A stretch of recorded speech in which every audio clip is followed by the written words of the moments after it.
just goes back to that minimal effective dosing, because my whole philosophy behind strength coming into this was it's supplemental for me.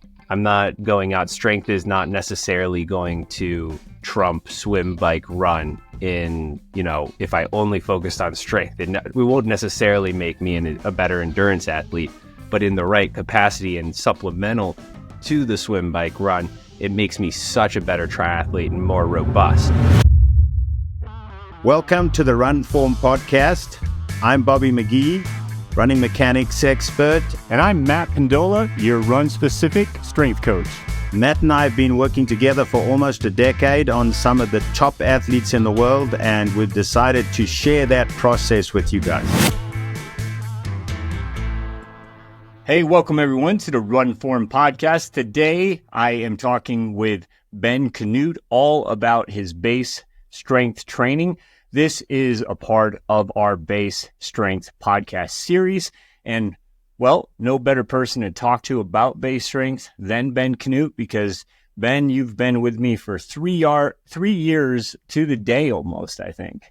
Yeah, no, thanks for having me on. And it has been pretty much right. We started right about this time back in 2020. So yeah, it's been a fun journey. It has. It really has. And I mean, I'm going to assume that everybody knows who the great Ben Kanute is, but regardless, I'm going to give you just a moment to talk about your storied career and giving people a little bit of perspective about where you were, where you got to, and then why we started working together on your base strength all those years ago.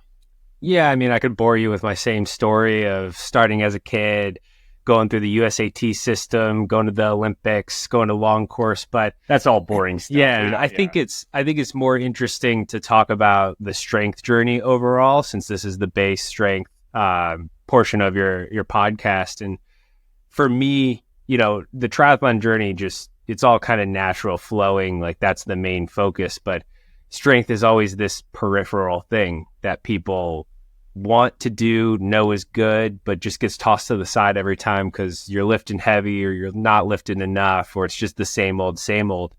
And I mean, even back on the kids team, when we were doing it, we would do some form of dry land and swimming, some form of, maybe yoga or mobility, but there's never anybody super consistent. Maybe it was a parent who had some experience or a coach that, was starting to learn about it, but just nothing specific enough. And went from that, in high school, you start lifting heavy in the weight room with swimming and cross country. They started to figure out that, hey, lifting could be good for running.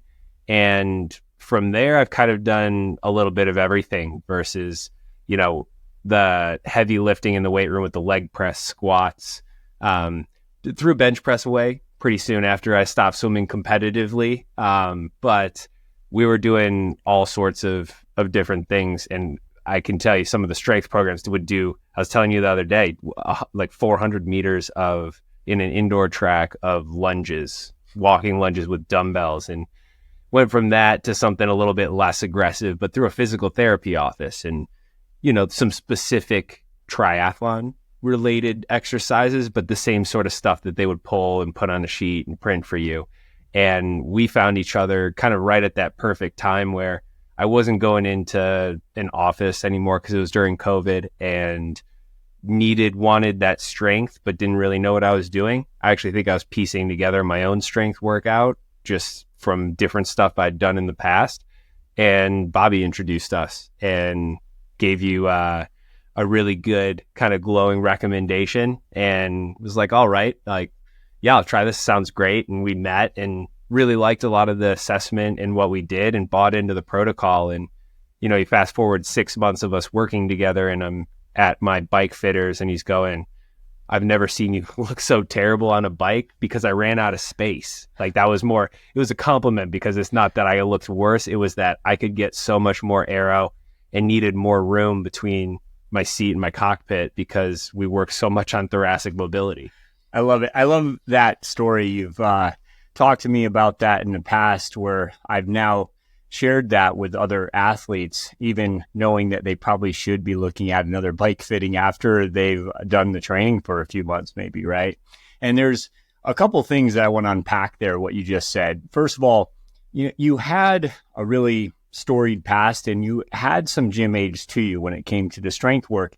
It wasn't like you were a newbie, but I like to say that there's no courage in defeated mechanics. That's just a quote long time ago that we kind of discussed at a camp. And I've been really relating to that quote ever since, because when athletes are talking to me about, well, what's, the best training for a triathlete, right? What should I be doing for swim, bike, run?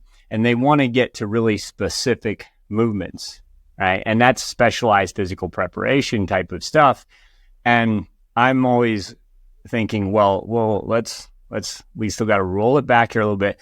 What is our mobility like right now? What is our motor control? What is our gym age with general physical preparation?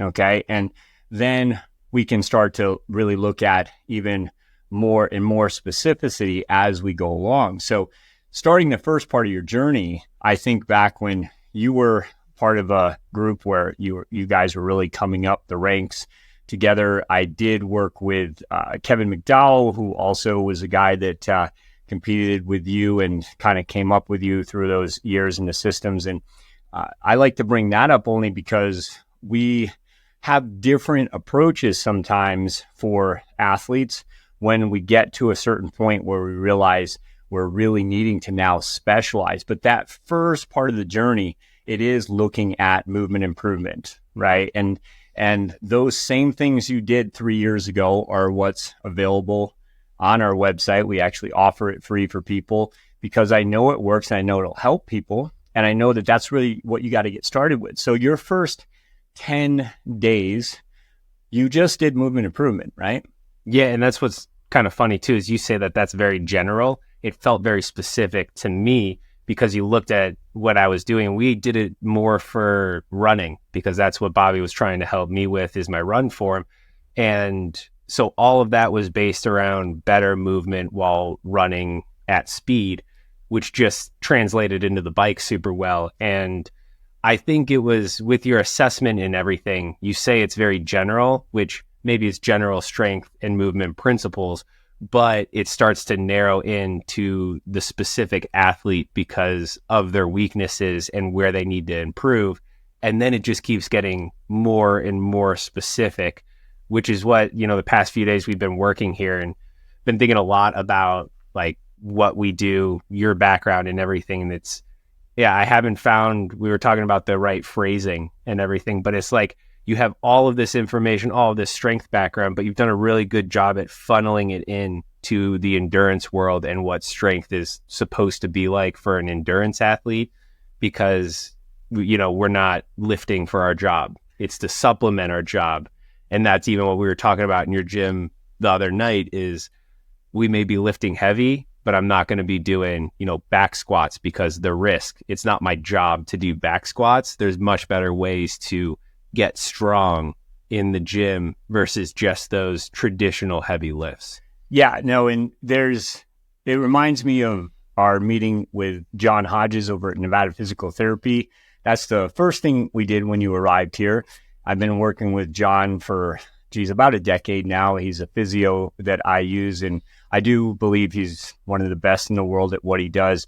But you say this movement improvement is very specific, and you're absolutely right. In other words, to get the most out of even your base work, that generalized physical preparation, I want to be clear that is the term that we use because we need to make sure we are getting stronger, right, from those more important aspects of developing, your tissue tolerance, your ability to be able to coordinate and control with stability, reducing unwanted or excessive motion, and even restoring some capacities like, let's say, in the ankle. So with movement improvement, it does come very specific because you'll take these tests and you'll realize, in my case, it might be my left ankle where I have a bit of a block. I have some restriction. So that tells me out of all these movements I could be doing, now the ankle is a priority for me. Okay, so I'm going to do that. Now when I go to work on squat patterns, I'm going to get so much more out of it. So it specializes the generalized training right from the start. which it did for you, and certainly did for Kevin as well with the last Olympics. But what I really want to focus on is what happened after that, because really that first year, I feel like we just really had to go through a lot of the relative strength work that I kind of refer to it as. And it wasn't anything too fancy. And in fact, that's obviously what our base strength is all about. You now have these standards after 3 years of working with me that even detrained, we have a different standardized testing system where we know that your numbers are now gold standard. Even detrained, you have gold standards. In other words, very robust in holding on to what we want to see for relative strength. Okay. So at that point, now we can start to look at even more advanced progressions or progressive overloads, okay, with your lifting patterns. So with base strength, we want to develop those connections. We want to give that athlete the ability to understand the movement archetypes, the patterns, to gain confidence and control in those movements, I like to say.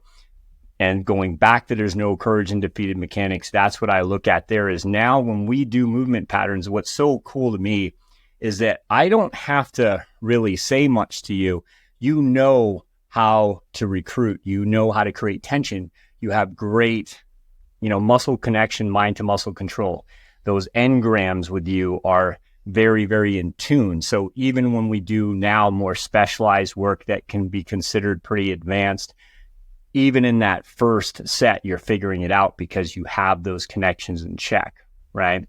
So I'd like to ask you next, though, and I think people important to realize that with your programming, I've always said, Ben leaves his ego at the door. And when you were going through this last 3-year process, people listening and saying, well, okay, this is, one of the best in the world at what he does.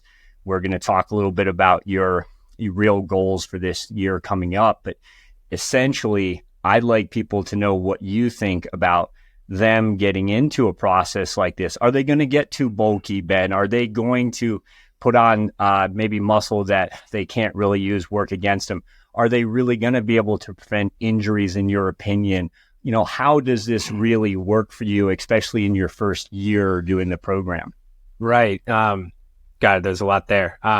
Yeah, I'm good at that. Yeah. I think that, it's doing, because even going back to when we started, like it sparked all of those memories of starting. Like you just taught me how to breathe and stack better overall. And, we're all the way, 3 years ahead. We're starting to lift heavy, and the stack is just so important because when you put heavy weight on your shoulders, you don't want to injure your back and you don't want to go too heavy too soon. And it's just goes back to that minimal effective dosing, because my whole philosophy behind strength coming into this was it's supplemental for me. I'm not going out. Strength is not necessarily going to trump swim, bike, run in, if I only focused on strength. It won't necessarily make me a better endurance athlete, but in the right capacity and supplemental to the swim, bike, run, it makes me such a better triathlete and more robust. And you were explaining last night why we're able to lift heavy because we spent the time. I learned how to move and how to stack and how to do it correctly, started to do a little bit more of the base strength, and was able to get those reps up to the point where we just aren't getting as much out of the 12 to 15 rep range. And we would have to do 30 reps to recruit all of the muscle fibers. And what I found really cool is when you explain all of that, that's what we're trying to do is we're just trying to recruit as much muscle fibers as possible without detrimental effects to swim, bike, run. So that's why we're lifting heavy now, is because I can't do that as well in that high rep range. And so we're going to go down to 2 reps a set spread out over the whole workout, maybe 10 times or 5 times or however many times we're doing 2 reps. And you think about that and I'm like, well, lifting heavy is hard, but 2 reps, I could do 2 reps all day. That's not that bad. And I'm recruiting more muscle fibers, but even today, there might be a touch of soreness with the new movements, but I could go out, swim, bike, run, and not be hindered in any of my workouts. And that's what the whole first year was about too, is what's the maximal effect we could get without being super sore, taking away like it was when I was lifting super heavy. And I think that was the best part. And when you get stronger and you just get more of those like fiber connections, it helps protect you from other injuries. And specifically when I'm going into Ironman, there's a ton of endurance training you have to do metabolically and that sort of thing to be prepared to race an Ironman. But when you come to the end of the marathon, like there's so much strength that goes into just holding yourself together. And honestly, I think that's probably the most soreness or pain I've felt at one time at the end of that marathon in Roth, and still being able to move forward and have my form be held together because I put in that base strength. And honestly, you could almost sum up like the moving well and the base strength is just being able to hold your form in the swim, bike, and run for a much longer period of time. So you're more efficient over your entire race, which is going to save you energy, which is going to make you faster. So that's where you got to put in the training on the swim, bike, run, but you leave that 30 to 40 minute period, a few times a week for the strength work. And then, you're getting that extra, whatever, 10%, 20% from the swim, bike, run, and it's not, taking away from it. Yeah, no, perfect. And a couple things that we found your trip here, I do want to highlight that working with you, Ben, is always a joy, and it's always an experience for me as well, where I'm learning so much. And quite honestly, that's been a true pleasure in having a 3-year journey with you already, because I have selfishly now just a wonderful case study that I can use for other athletes, right, that are trying to improve. And what we found sometimes, for example, guys, is it's not always been perfect. And there's sometimes where I've had programmed things with you where I had said to you, I would do that a little differently now, and best intentions, but I saw that maybe wasn't the best service for what we wanted to do. And so we kind of learned that together by really communicating, coming up with these processes for success. And, I like people to know that when we do put something into a program, that it is something that's tried and true. You're one of the people that I get to do that with and understand that about. And of course, I work with some age groupers, not just like you and Chelsea, but some other people that also give me that data for different age groups and perspectives, even female versus male, things like that. But ultimately, what I look at is, okay, this progression served 95% of the results we're really getting to. Because I do want to say, with somebody of your level, I get one of two emails. One, I get another pro that really wants to do what you're doing. And with all due respect, that's always a huge compliment, but I've made it well known I will not train your competition. I will not train Chelsea's competition. Those athletes can certainly find trainers that will serve them best, I'm sure. But what I want to look at is what we're doing, how can it help the age groupers out there with a performance mindset, right? That's what I'm really wanting to give back with these experiences with guys like yourself and athletes that really give me a long-term perspective. So I really love that we've worked together as long as we've had, but you always give me that communication, and that's what's really separated you in my mind from, a lot of the other athletes, where it is a team, it is an experience, and it is not just one-sided. I'm not just telling you what you need to do regardless, and then just check in on a spreadsheet once every month and say, okay, that looks good, I'll create another progression. It's 3 days a week usually we're working together and discussing those processes together.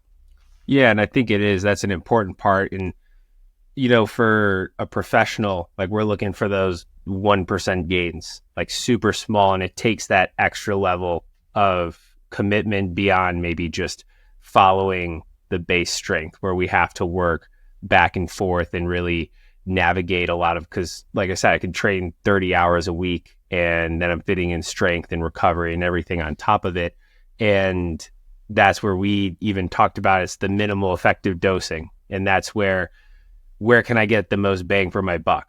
And strength training is all about that with what we're doing, because we wanted to help, but if it starts taking away from different things and we're not, getting a lot out of it, then we wouldn't be doing it. And so that's where your attention to detail and the specificity and just our constant communication to go back and forth has really helped, because one, in talking with you, I just know how much knowledge you have, so I can trust you to just do it. But then it's the same communication I have with Jim, where I can go and tell him, hey, I see my schedule. This is how I've done. This is how I'm feeling. We might need to tweak a couple things. And he gives his feedback, and it's this conversation to make the best plan possible for me. And that's the same level that we take strength at. It's just, instead of putting on a bunch of fatigue, we're going to, minimize that fatigue, but maximize the gains. Oh, I like that. Yeah. There's your new slogan: minimize fatigue, maximize gains. And it's so well said. And of course you would say it, right? Because you live it. And that is such a big part of the perspective that I want to give here. Base strength, to me, it takes a front seat, especially in the first few weeks. All right. And it's generally done in a period of time when you have less volume and you're able to get in a little bit more time to recover. But when I say that, also more of your calories will go towards building muscle strength and tissue, right?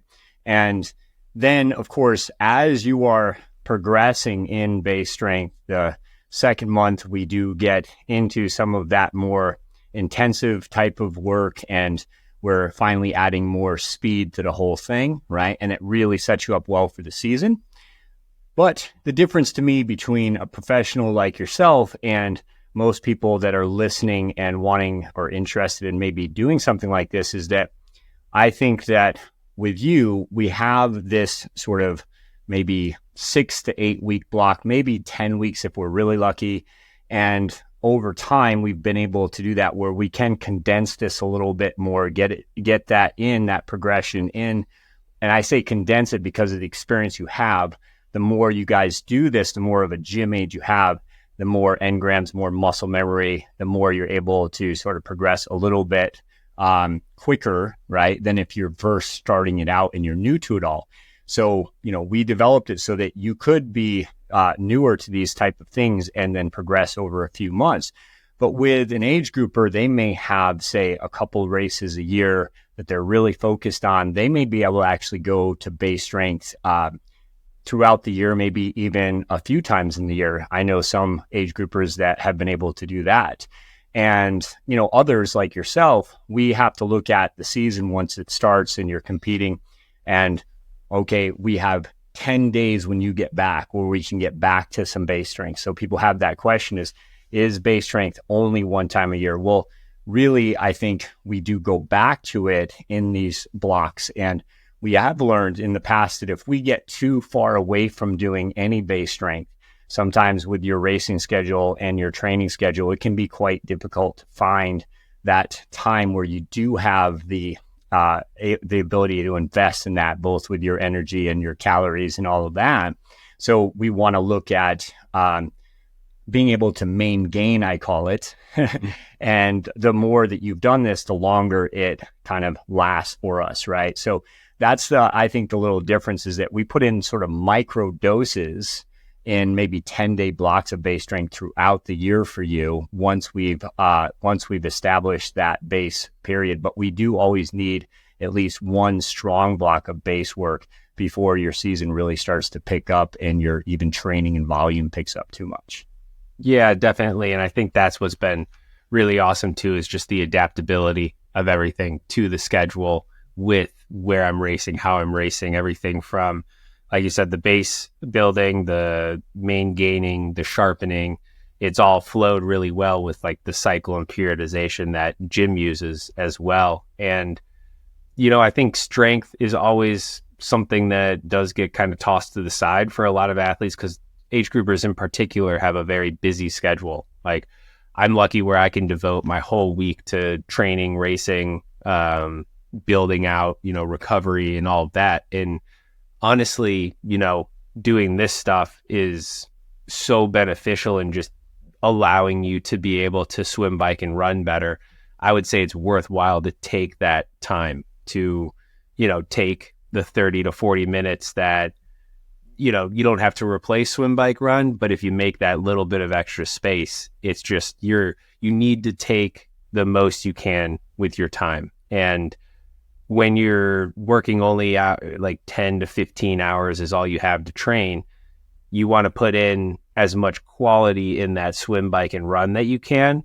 And then that strength is going to be even more beneficial because the strength you can't get on the bike by putting in hours and hours, you can do in the gym. And same thing with the swimming and just all of that is that, where I'm maybe searching for a percent here or there, you can maybe get 10% or something because of, the stimulus. It's different and it's just so much more beneficial. It's the same way as, the trainer is a lot harder than outside. And sometimes you can cut down on the time when you're on the trainer on the bike because, there's that 30% difference or something between riding the trainer and riding outside. And okay, well, I can justify, 2 hours here instead of 3 hours outside. Well, you add in strength on top of that too. And all of a sudden, that hour and a half ride on the trainer plus 30 minutes of strength is looking a lot more like 3.5 hours with the benefits that you're getting. I love that.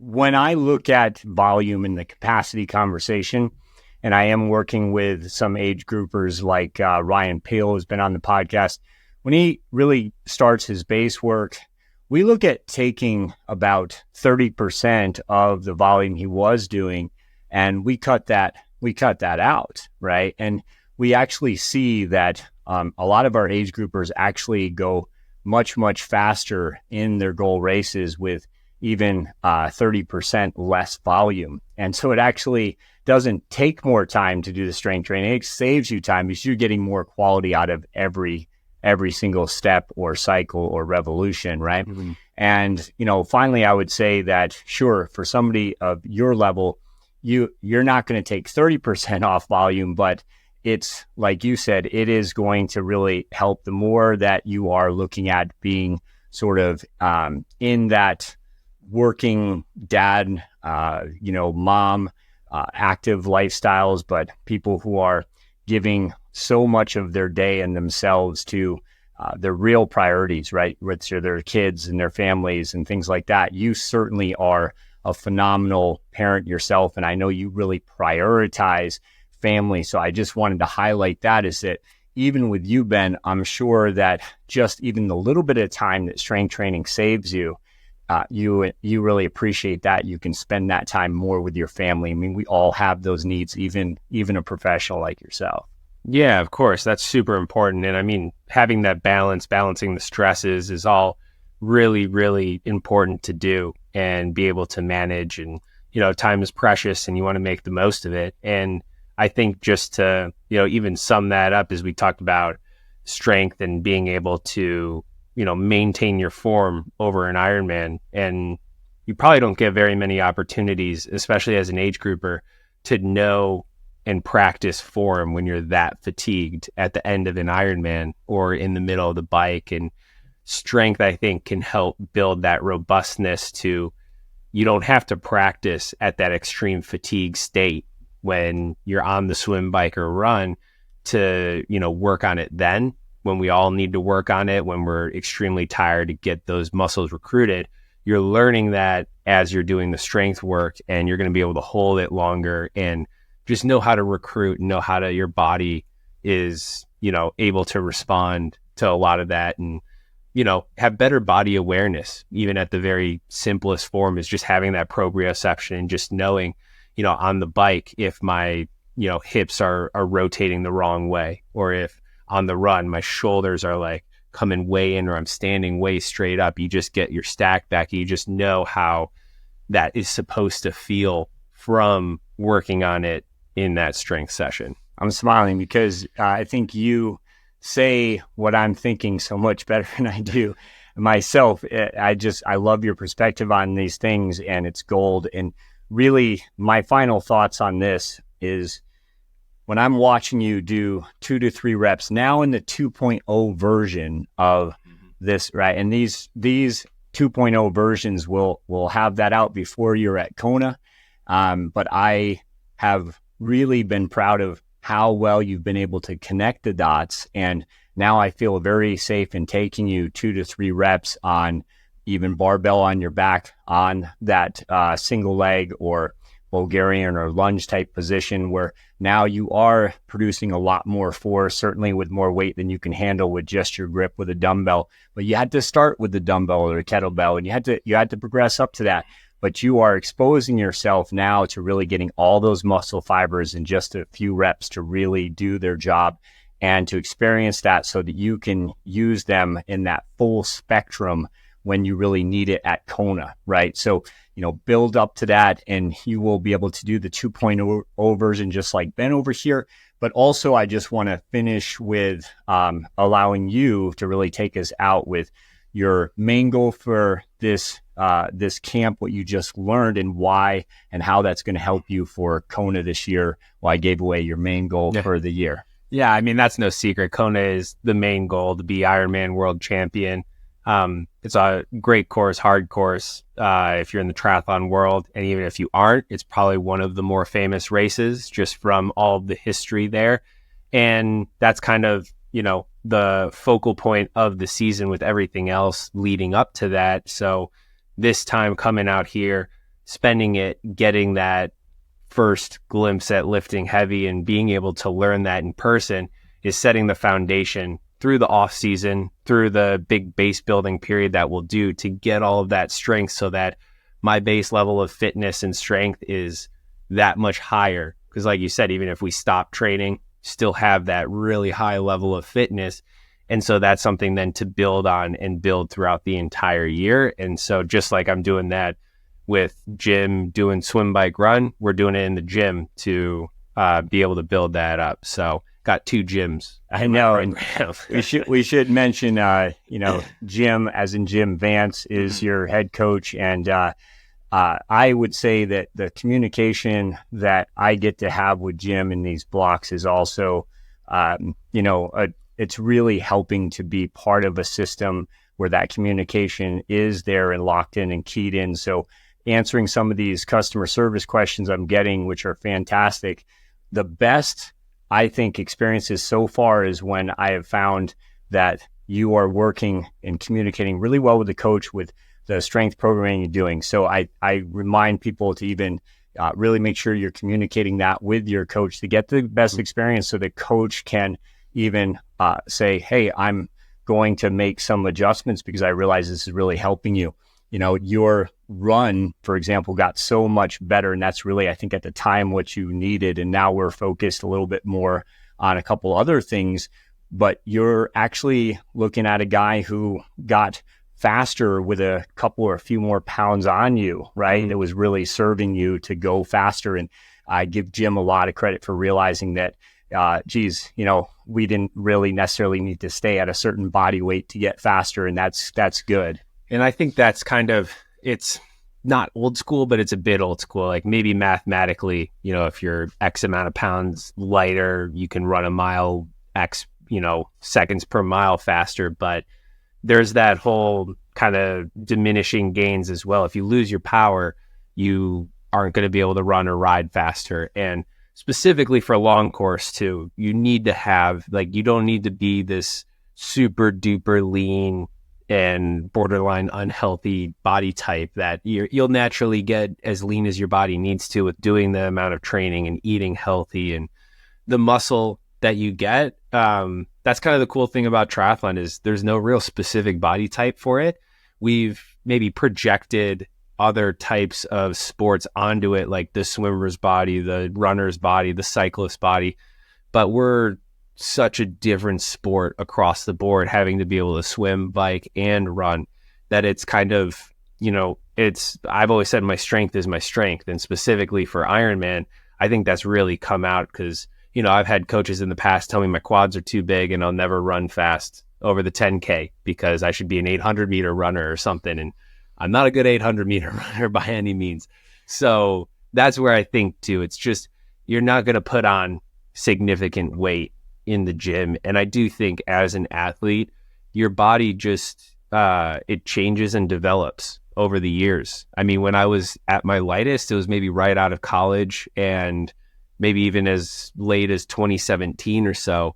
But I mean, the pictures that I have, my body type has changed to the needs that, I need right now. And I think I'm a stronger and faster athlete than I was in 2017 when, I was at my lightest or whatever. So, I think it's just, I don't foresee people's body types changing in a bad way in doing this stuff. Yeah, consistency is so key in any sport, but your robustness in this sport and your ability to be so consistent, that's also what I really remind people of is if you end up gaining a couple pounds in muscle tissue, but we're talking about tendon connections, we're talking about being able to now train more consistently because we're not dealing with as many injuries because we have put on the right tissue, the right muscle strength, right? So it's not about the size. It's about how relatively strong we are and how much we can express it in our skill set with good, robust,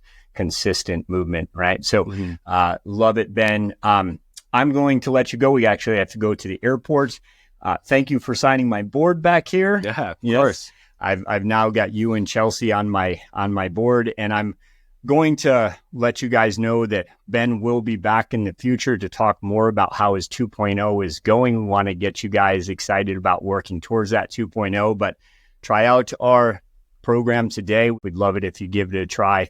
Anybody you don't like the program, you let me know, money back guarantee, but I will tell you that you'll have it forever and you will use it forever. I even use these movements in the beginning of my base training every year. Yeah, awesome. Thanks for having me on, Matt. Yeah, man. As always, thanks for listening to the RunFORM podcast. And as a reminder, we offer a totally free movement improvement assessment on our Pendola Project website. Here, you can get your own personalized protocol that will help your running today. So give that a try. Also, Bobby and I are experts on Any Question app where you can ask us, any question. So reach out to us directly there. Finally, if you learned anything new today, don't forget to share it with your compadres and leave us a quick review. That really helps us a lot. All the links you need are in the show notes below. Till next time, have a great run. Oh, that was awesome. Yeah.